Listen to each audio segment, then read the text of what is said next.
Muy buenas noches.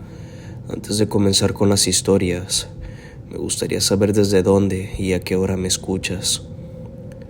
Sin más que decir, apaga la luz y sube el volumen, que la historia comienza ahora.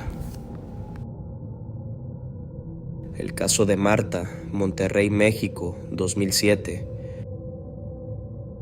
Cuando el padre Ernesto me pidió acompañarlo, pensé que sería otra visita a una familia con problemas comunes, tensiones, enfermedad, quizá una discusión doméstica. Él nunca dijo la palabra posesión, solo me pidió estar presente como apoyo. Yo lo ayudaba en actividades parroquiales desde hacía años y jamás lo había visto tan reservado. Me dijo la dirección y noté que era una colonia tranquila, de casas bien cuidadas, nada que insinuara lo que después viviríamos. Al llegar, la madre de la joven, Marta, de unos 20 y tantos años, abrió la puerta con los ojos hinchados, como si no hubiera dormido en días. El padre Ernesto me hizo un gesto para que la saludara y pasamos a la sala. No había desorden, ni velas, ni imágenes rotas, absolutamente nada que anticipara algo extraordinario, solo tensión, un silencio incómodo y la sensación de que todos estaban esperando a que nosotros dijéramos algo. El padre preguntó dónde estaba Marta. La madre señaló la habitación del fondo. Antes de entrar, escuché un murmullo bajo, como una mezcla de llanto y palabras incomprensibles. El padre respiró profundo y abrió la puerta. Lo que vi primero fue a Marta sentada en el borde de la cama, con la espalda encorvada, mirando el piso. Parecía agotada. Tenía el cabello sobre el rostro y respiraba rápido, pero no en pánico, sino como quien intenta contener algo que lleva demasiado tiempo dentro. Cuando levantó la vista, noté que no estaba drogada ni desorientada. Su mirada estaba perfectamente fija, consciente y al mismo tiempo ausente. El padre Ernesto se presentó y ella respondió con un "déjeme en paz" en un tono normal, casi débil. Pero en cuanto él mencionó la palabra oración, la expresión de su cara cambió como si hubiera escuchado algo intolerable. No gritó, no se lanzó.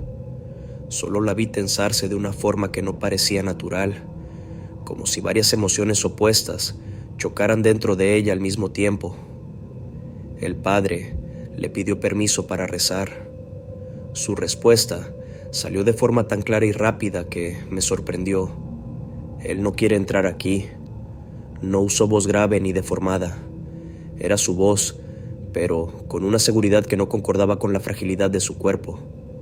El padre inició la oración y ella comenzó a repetir frases sin sentido, algunas en español, otras en palabras que no reconocí. No sonaban como idiomas reales, sino como algo fonético, repetitivo, casi automático. La madre empezó a llorar. El padre me pidió que permaneciera a su lado y continuó con un tono firme. Fue cuando él mencionó el nombre de Cristo que ocurrió la primera reacción fuerte. Marta se inclinó hacia atrás, como si algo la empujara desde el abdomen. No parecía convulsionar. Sus movimientos eran tensos, rígidos, controlados. Lo inquietante no fue la postura, sino la forma en que nos miró. No había furia, no había dolor. Había algo calculado, como si estuviera evaluando cada palabra que se decía. «Ella no te escucha», dijo. No sé cómo explicarlo. La frase no sonó a que Marta rechazara al sacerdote. Sonó a que alguien más estaba comentando la escena. El padre Ernesto mantuvo el ritmo de la oración. A medida que avanzaba, Marta comenzó a revelar detalles íntimos. Mencionó discusiones que él había tenido con un feligrés semanas antes, situaciones privadas que solo él conocía. El padre me dijo después que nunca había visto algo así en su vida sacerdotal. La temperatura de la habitación no cambió. No volaron objetos, no se cerró ninguna puerta, Todo permaneció igual, excepto Marta. En un momento, el padre le pidió que repitiera una frase religiosa. Ella lo intentó, pero cada vez que se acercaba a una palabra clave, su boca se trababa, como si un espasmo le frenara la mandíbula. No gritaba, no forcejeaba, solo quedaba inmóvil, rígida, con los ojos abiertos como si algo dentro de ella se negara a pronunciarlo. El padre continuó durante más de una hora. La mayor parte del tiempo, Marta alternaba entre silencio y murmullos, pero hubo un instante que jamás olvidaré.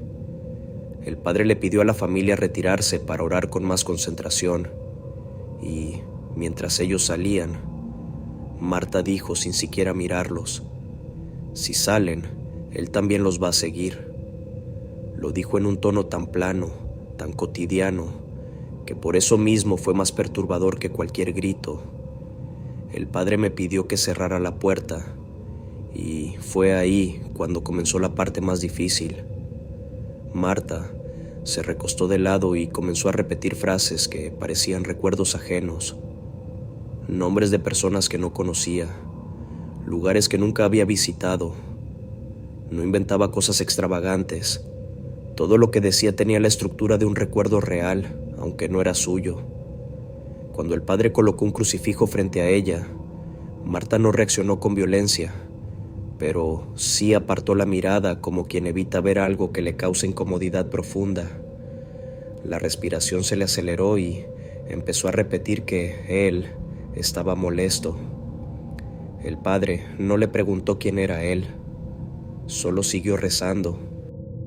Lo que vino después fue el momento que definió el caso. Durante una de las oraciones, Marta se levantó de la cama con un movimiento brusco, pero posible para cualquier persona. Lo que no encajaba era la expresión. Sus rasgos parecían tensos, pero no perdidos. Caminó alrededor del cuarto sin mirar a nadie, murmurando cosas breves. En cierto punto, se detuvo detrás del padre Ernesto y dijo algo en voz baja, algo que lo hizo quedarse completamente inmóvil. Después él me confesó que Marta le dijo un recuerdo de su infancia que jamás había compartido con nadie. Nadie. Esa fue la primera vez que el padre decidió solicitar un exorcismo formal. Días después, cuando se obtuvo el permiso, se realizó el ritual completo. Yo no estuve presente en la sesión final, pero sí confirmé que la familia reportó cambios inmediatos en Marta. Dejó de pronunciar aquellos murmullos, comenzó a comer, a dormir y a comportarse sin episodios extraños. No volvió a mencionar a él, no volvió a mostrar aquella tensión en el cuerpo ni aquel conocimiento inexplicable de las cosas. Lo que presencié no tuvo efectos especiales ni escenas cinematográficas. No hubo levitaciones, tampoco voces monstruosas. Lo aterrador fue exactamente eso. Todo ocurrió en un ambiente normal, con una mujer que parecía consciente, lúcida y atrapada en una lucha que nadie podía ver, pero que todos sentíamos en cada gesto, en cada frase, en cada mirada que no parecía suya. El padre Ernesto dice que fue uno de los casos más fuertes que atendió en toda su vida.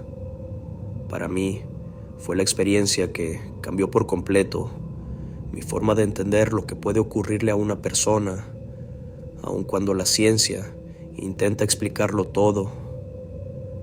Desde ese día, cada vez que recuerdo la voz de Marta diciendo «él no quiere entrar aquí», siento la misma inquietud que sentí en esa habitación, porque esa frase, tan simple, tan directa, sonó demasiado real como para olvidarla. Lo que presencié antes del juicio, caso Arne Johnson, 1981. Cuando conocí a Arne, era un joven tranquilo. No tenía antecedentes de violencia, trabajaba en mantenimiento y salía con Debbie desde hacía tiempo. Yo frecuentaba la casa de los Glatzel porque era amigo de la familia, y por eso presencié de cerca lo que pasó con el hermano menor de ella, David, cuando comenzó a comportarse de manera que nadie podía explicar. David tenía 11 años. Durante semanas lo escuchamos gritar por las noches. Decía que veía a un hombre de mirada oscura, con una voz que lo amenazaba continuamente. Al principio, todos pensaron en terrores nocturnos, estrés, incluso imaginación, pero la situación escaló. Comenzó a despertarse con moretones, después empezó a hablarle a alguien invisible, y lo hacía con tanta convicción que, más que hablar, parecía responder. Recuerdo una tarde en la que estábamos en la sala. David estaba sentado frente a la televisión y, de repente, empezó a gruñir.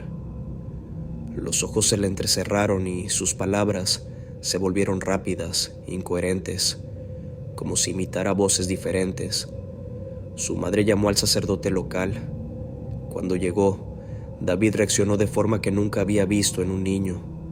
Se agitaba, se retorcía, como si algo lo empujara a moverse sin control. No gritaba sin motivo, parecía resistirse a algo que ninguno de nosotros podía ver. Fue entonces cuando se pidió ayuda a los investigadores Ed y Lorraine Warren. Para ese momento yo ya estaba pasando más tiempo en esa casa porque Arnie le ayudaba a Debbie a cuidar a David, y empecé a notar el cambio en él desde los primeros rituales. Los Warren afirmaron que David mostraba signos de influencia maligna. Lo que sé es lo que vi: episodios donde el niño gruñía con fuerza descomunal, grupos de adultos intentando sujetarlo, objetos que parecía que iban a resbalar de las mesas porque él se abalanzaba con movimientos bruscos. La iglesia autorizó varias sesiones de exorcismo. Durante una de ellas, David lanzó un grito tan profundo que los dos hombres que lo sujetaban retrocedieron por la fuerza del impulso. Ahí fue cuando Arne hizo algo que jamás olvidaré. En medio del caos, mientras los Warren y el sacerdote intentaban continuar la oración, Arne se acercó a David y le gritó al aire, casi como si estuviera desafiando a alguien: «Déjalo en paz, ven conmigo». No sé si fue por desesperación o por convicción, pero lo recuerdo claramente. Después de eso, David se calmó durante unos minutos. Los adultos continuaron con el ritual y la sesión terminó con el niño agotado, pero casi sin energía para hablar. Lo extraño comenzó después. Arne cambió poco a poco. Al principio, pequeños detalles. Se quedaba mirando fijamente las sombras de las esquinas. Respondía más serio. Parecía irritarse con cosas que antes no le importaban. Yo notaba que se aislaba, aunque seguía trabajando y ayudando en casa. Una tarde fuimos al bosque detrás de la casa. El clima estaba frío y recuerdo que Arne se detuvo de repente, como si escuchara algo entre los árboles. Me dijo que sentía que algo lo seguía desde la sesión de exorcismo. No lo dijo en tono dramático, lo dijo como quien admite algo inevitable. Esa fue la primera vez que pensé que quizá había algo más profundo ocurriendo con él. Con el paso de las semanas, Debbie me confesó que Arne se despertaba sobresaltado, que decía que una presencia lo observaba, que oía murmullos cuando estaba solo. Nada agresivo al principio, pero lo suficiente para que ella se preocupara. El día que todo cambió fue en febrero de 1981. Yo no estaba dentro de la casa esa tarde, pero llegué minutos después del altercado. Lo que sí vi fue el caos posterior: paramédicos, policías, vecinos afuera. Alan Bono, el casero y jefe de Debbie, había recibido varias heridas con un objeto punzocortante durante una discusión. Los reportes oficiales indicaron que Arne fue quien lo atacó. Cuando lo encontramos, Arne caminaba como si estuviera confundido. No negaba nada. Parecía desorientado, como si no recordara lo que había pasado. Más tarde, dijo que no tenía memoria del ataque. Yo le creí, no porque lo conociera de años, sino porque su mirada no era la de alguien que actuó motivado por enojo o impulsividad. Durante el juicio, la defensa usó un argumento que nunca se había escuchado en Estados Unidos, que Arne había sido influenciado por algo maligno tras el exorcismo de David, que su cambio de conducta no era psicológico ni producto del estrés, sino algo que lo arrastró desde aquella tarde en la que gritó, «Ven conmigo». Aunque el juez no permitió ese argumento como defensa legal, los testimonios de los familiares, de los Warren y de los sacerdotes quedaron registrados.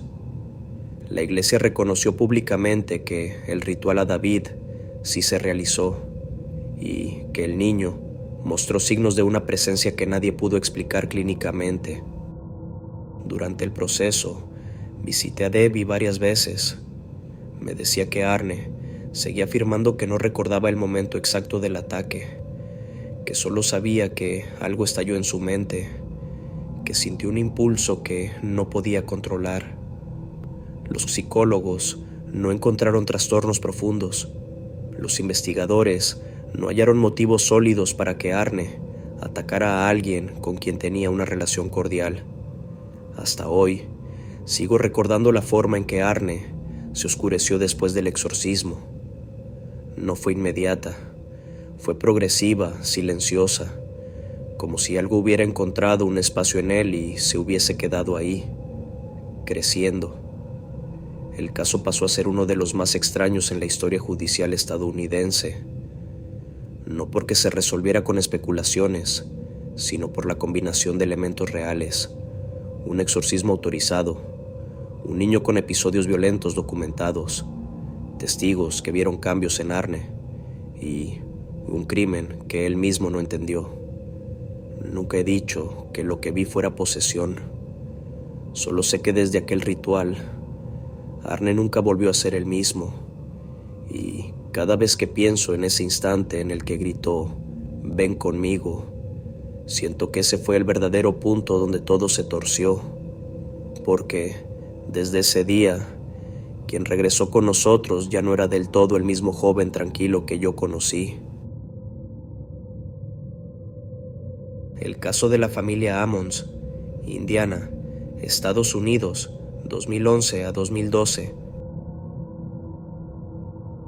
Cuando recibí la llamada para acompañar a trabajadores sociales a una casa en Carolina Street, imaginé un caso de descuido infantil o violencia doméstica. Nadie mencionó nada fuera de lo común. Solo nos dijeron que una madre y sus 3 hijos estaban atravesando episodios fuera de control. Era un vecindario común, casas viejas pero cuidadas, autos aparcados sin nada extraño. Yo llevaba años en la policía y nada me había preparado para lo que vería ahí dentro. La madre, la Toya, nos abrió la puerta. Estaba agotada, con ojeras profundas, pero hablaba con claridad y sin contradicciones. El oficial que me acompañaba tomó notas mientras ella explicaba que sus hijos, 2 menores y un adolescente, llevaban meses experimentando episodios que ningún médico había podido explicar. Desmayos, gritos repentinos, ataques de furia sin motivo y, lo más inquietante, afirmaciones de que alguien caminaba por la casa por las noches. Mientras hablaba, los niños permanecían en silencio en el sofá. No parecían nerviosos, más bien cansados, como si todo aquello les había drenado cada gota de energía. Uno de ellos miraba fijamente al piso. El más pequeño abrazaba una cobija como escudo. Antes de continuar, la Toya nos pidió que subiéramos al 2º piso. Dijo que ahí ocurrían las cosas más fuertes. Subí detrás de los trabajadores sociales. El aire no era diferente. No había olores raros ni señales de abandono. Era una casa común, pero algo en el ambiente tenía una tensión difícil de describir. No porque fuese pesado, sino porque todos estábamos en silencio, atentos a cualquier sonido. En una de las habitaciones, la madre señaló una mancha oscura en la ventana y aseguró que aparecía y desaparecía sola. El vidrio no estaba dañado. Revisé la estructura, la pintura, todo. No encontré nada que explicara lo que ella describía. Aún así, la actitud de los niños silenciosa, retraída, con una mirada perdida me inquietó más que cualquier rastro físico. Regresamos a la sala para hablar con ellos. El trabajador social comenzó con preguntas simples. El hijo menor respondió con monosílabos. El segundo empezó a hablar sobre una figura que se escondía en el closet. Yo estaba tomando notas cuando, de repente, el niño más grande se llevó las manos a la cabeza y comenzó a gruñir. No era un grito, era un sonido bajo, contenido, como si tratara de evitar que saliera. Los ojos se le pusieron en blanco durante unos segundos y luego se desplomó de lado. No convulsionó, solo cayó. Lo levantamos entre dos y recuperó el sentido minutos después, confundido. En el hospital le hicieron exámenes toxicológicos, neurológicos y psiquiátricos. Ningún resultado anormal. Días después, se nos pidió presencia policial obligatoria para acompañar otra visita del personal médico y del trabajador social. Esta vez, en un cuarto privado del hospital, presencié lo que marcó el caso. El niño mediano estaba sentado en una silla, tranquilo, cuando de repente su rostro cambió por completo. Se tensó, los músculos de su cuello se marcaron y lanzó una mirada que no correspondía a su edad. No gritó, no mostró dolor. Lo sorprendente fue lo que hizo después. Tomó las manos del trabajador social, se inclinó hacia atrás y caminó por la pared. Literalmente apoyó los pies y subió de espaldas hasta quedar boca arriba, horizontal al techo, sujetándose solo de las manos del adulto. Esto no fue reportado como una ilusión. Lo vimos, todos en esa sala. El trabajador social soltó un grito. El médico retrocedió y yo me quedé inmóvil sin entender cómo era físicamente posible. Cuando el niño cayó, quedó sentado, respirando normal, como si nada hubiera pasado. Ese hecho quedó firmado en el reporte oficial del hospital. No era una historia exagerada, era simplemente un evento imposible de ignorar. Con ese antecedente, la investigación tomó un giro. Se inspeccionó la casa con más detalle. En el sótano, encontramos una zona sospechosamente removida del piso, tierra suelta, como si alguien hubiera cavado recientemente. El capellán que acompañó la revisión mencionó que ahí podrían haberse hecho rituales. No encontramos objetos incriminatorios, pero la sensación de que la familia había estado viviendo algo que escapaba de cualquier explicación lógica se volvió difícil de descartar. La madre relató episodios adicionales, pasos en la noche, objetos que se desplazaban, incluso sombras que se asomaban por las esquinas. Nada de eso lo presenciamos directamente, pero la conducta de los niños sí estaba registrada en expedientes médicos y escolares. Cambios bruscos de comportamiento, episodios de desmayos y agresividad súbita. Se autorizó una intervención religiosa formal. Durante la primera sesión, realizada en una iglesia local, uno de los niños comenzó a murmurar frases en voz baja, pero no eran idiomas desconocidos. Eran palabras que parecían entrecortadas, como si imitara a un adulto o repitiera algo aprendido. El sacerdote mantuvo la compostura y continuó la oración. No hubo voces profundas ni levitaciones, pero sí momentos en que los niños parecían experimentar algo que les causaba un terror que no sabían expresar. Lo más perturbador fue el cambio de ambiente tras la salida de la familia de la casa. Cuando la Toya y los niños se mudaron con un familiar, los episodios disminuyeron de forma inmediata. El hospital reportó mejoría, las escuelas reportaron estabilidad. Los niños dejaron de mostrar los eventos extremos que habíamos visto semanas atrás. Al revisar los informes finales, me sorprendió la conclusión de los especialistas. Ninguno encontró explicación médica para lo que presenciamos. El Departamento de Servicios Sociales, aunque evitó palabras como posesión, dejó asentado que los eventos observados eran anómalos y sin explicación clínica. A veces releo mis notas para convencerme de que no exageré nada. Todo está ahí: la descripción del niño caminando por la pared, los testimonios grabados, las evaluaciones médicas normales, los reportes policiales sin indicios de abuso o manipulación. Nunca he dicho públicamente que aquello fuera algo sobrenatural. Mi informe solo dice lo que vi, sin interpretarlo, pero cada vez que pienso en el rostro del niño, ese instante exacto en que sus pies comenzaron a subir por la pared sin perder el equilibrio, me pregunto si ese día no fuimos testigos de algo que nuestra formación profesional jamás podrá explicar del todo. Ese caso fue archivado, pero nunca cerrado. No para mí, porque en mis años de servicio solo esa vez vi una escena que, incluso al recordarla, me hace dudar de todo lo que creía entender de la conducta humana.